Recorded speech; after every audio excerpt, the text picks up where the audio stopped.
కాదు కదా సార్, చిన్న కరివేపాకు రెమ్మ ఒక్క ఆకు కూరలు వేస్తే గుమగుమలాడే వాసన వస్తుంది ఒక ఆకుతోటి.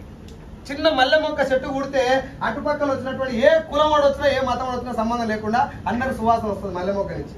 ఎస్ఆర్నో ఇంత మల్లె మొక్కకు ఇంత కరివేపాకు రెమ్మకున్న లక్ష్యం కూడా లేకుండా చేస్తే ఎట్లా? ఇంత పొడుగు ఇంత లావై గుంతలు పడతాను కాదు కదా, ఏదో ఒకటి ఉన్నది సార్. మనం ఎందుకో పుట్టినాం అంటారు కదా, ఈయన కారణ జన్ముడు ఆయన కారణ జన్ముడు.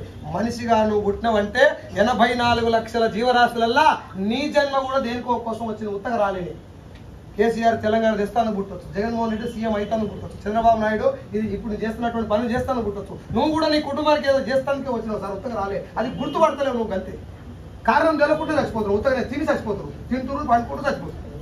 జంతువులు బతికినట్టు బతుకున్నారు. ఒక్కసారి జస్ట్ అనుకో, నేను ఎందుకు పుట్టిన భూమి మీద ఏమన్నా చేయగలుగుతున్నా నేను? 1 లక్ష రూపాయలు కొట్టారు ఇచ్చిన 1 lakh. 2 రాష్ట్రాల నీ పేరు మొత్తం మోగిపోతుంది. అందరు స్టేటస్లో పెట్టుకుంటారు నీ ఫోటో. నా పిల్లం కూడా నా స్టేటస్లో పెట్టుకోలేదు. ఇప్పుడు నా పిల్లం కాదు, చాలా మంది డీపీ నా ఫోటో పెట్టుకున్నారు. నాది డీపీ పెట్టుకున్నంత ఫేస్ కాదు, నాకే తెలుసు. Thank you so much and visual. Thank you.